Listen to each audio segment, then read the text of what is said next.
morning. Once again, this is Joyce recording on a Friday to be released on Tuesday. What a difference a week makes. I almost feel apologetic for the dulcet tones I used last week. I was so happy to have gotten through New Year's. I was so happy, even though it was a nail biter, to watch John Ossoff and the Reverend Warnock become the next senators for the state of Georgia. I thought of nothing else except getting those two elected to office, using the Voter Participation Center, using Galileo for the Hispanic vote. I was happy that I was doing my part along with so many others like Stacey Abrams, the NBA, the women's NBA. I mean, everybody helped out in Georgia. And it paid off. And it paid off big if we can actually get our government started. My next concern has always been COVID. 4,000 people a day are now dying from COVID, and it's a disaster for all of us, especially those of us who are older and have been in isolation for so long. It's lucky I take Feldenkrais classes, so at least if nobody else is there to hug myself, I can on occasion as I move my arms and limbs and my head and feel that incredible release of tension. Little did I know as I was praying for less COVID and Ossoff and Warnock to be elected to the Senate. Little did I know what was planned for the 6th of January. And really, that day will go down in infamy. However, I don't think we've seen the end, and that's what's disturbing me. Let's look at some of the statistics. The storming of the Capitol is not a mob. This is a far-right group. Their dress rehearsals were Charlottesville, Virginia, the storming of the capitals in Michigan and other states where they were targeting the governors for execution. This is not a mob.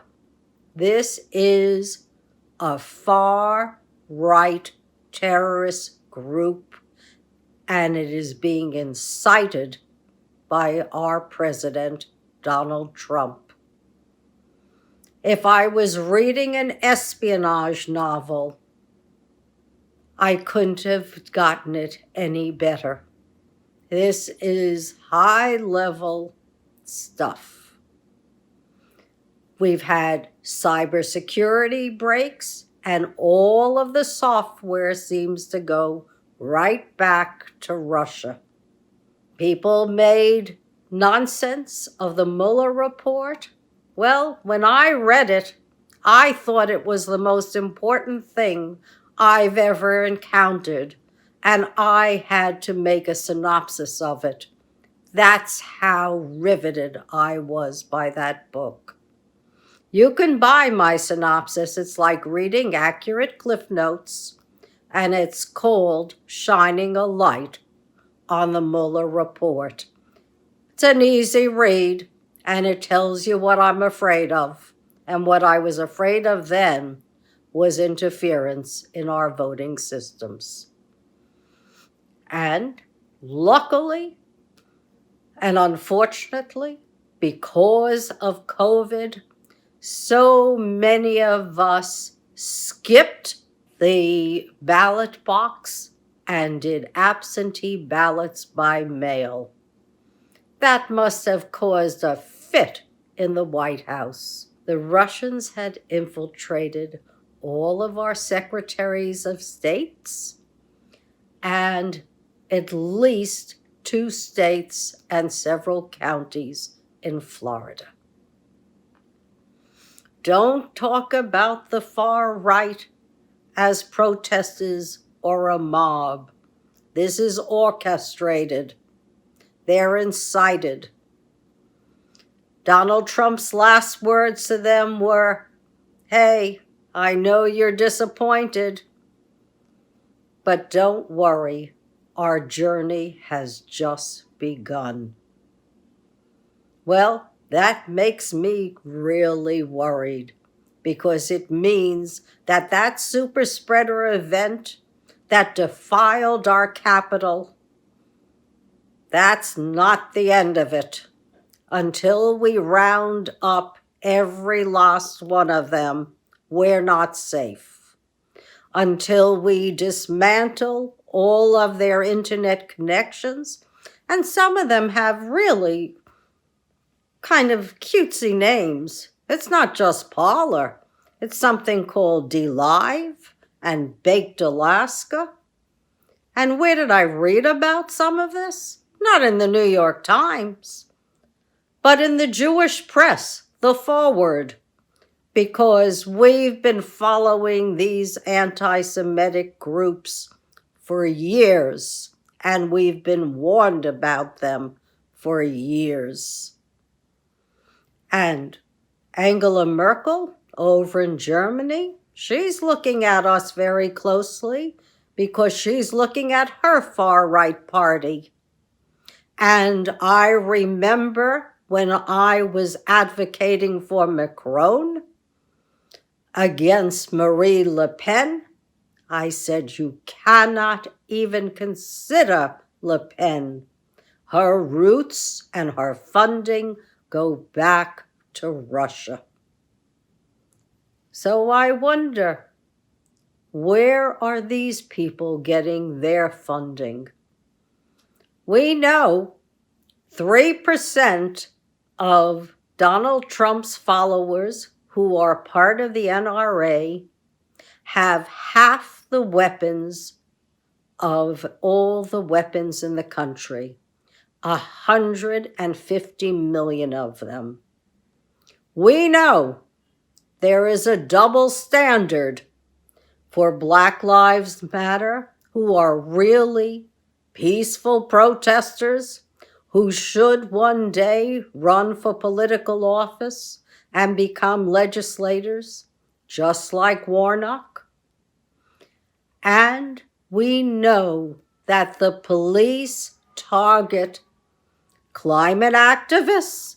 They're really scary folks. But we target them, and we target Black Lives Matter, and we arrest them 51 times more than we arrest the thugs in the far right. They're only arrested maybe 30-some-odd%. And yet they pose a threat to our country, to our democracy, to our Constitution, and to our peace. And now, with their event at the Capitol, where none of them wore any masks, I'm sorry for whoever gets COVID next. So this is a menace. It's not to be taken lightly. And I don't think I would feel comfortable until every one of them was rounded up, put in jail, their internet connections dismantled, never allowed to fly again because they're on the terrorist watch list. And I think that goes for our president as well, because he's still inciting them to say our journey has just begun. I think, oh my God, what else is planned? Well, if they're going to plan it, let them use couriers like they did in the old days. And let's stop thinking that this is something that will go away. It's not going away, folks. They have aspirations to become part of the GOP political party. Take it seriously, very seriously. The fact that only 4 people died on Wednesday, that's a miracle. 2 live pipe bombs were found at the headquarters of the DNC and the RNC. This is a destructive, revolutionary group. So be prepared. All I can say is, no dulcet tones today for me, because I am concerned. I am concerned for the lives of those who will be in power and are in power today. The presidency is sacred, and Donald Trump has destroyed it along with the GOP enablers. It's got to stop. It's not a game anyone is playing. People are getting hurt. So I hope law enforcement is on it, and I hope law enforcement is serious, and none of them should be allowed to take public office. We already have a GOP political party that's out of control, that they would want to interfere with the people's elections and just annihilate what and who we voted for, because it wasn't them. So take care, everyone. I hope next week will be better, but honestly, until everyone is aware of the same truth, I'm scared.